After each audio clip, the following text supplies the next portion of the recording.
Bonjour. Pour commencer, 469 et mon grade, c'est sergent poignard espion. Voici mon collègue qui est 321 et qui est notre sergent chef.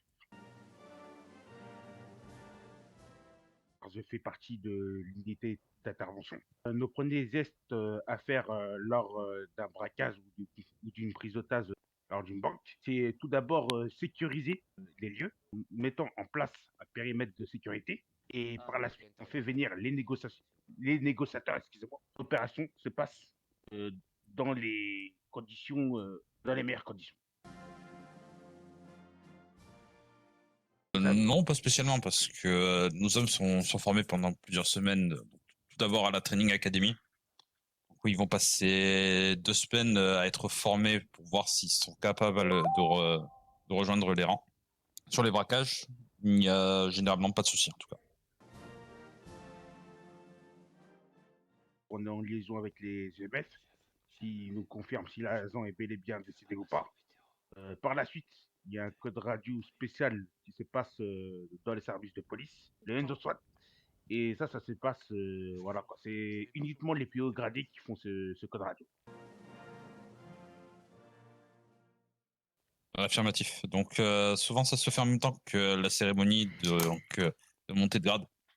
Si une personne a été blessée donc durant la semaine, ou si elle a fait preuve d'actes héroïques, ou même si elle est décédée donc lors d'une intervention.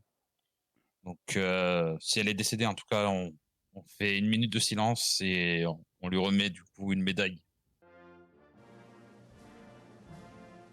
Non, ce genre de choses en tout cas n'arrive plus aussi fréquemment qu'avant.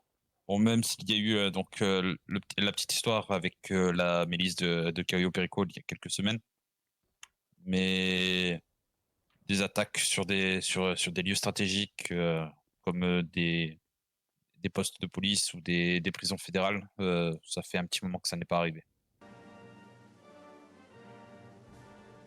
Qu'il y a des choses qui se passent en ville qui sont vraiment inquiétantes, notamment les flicards.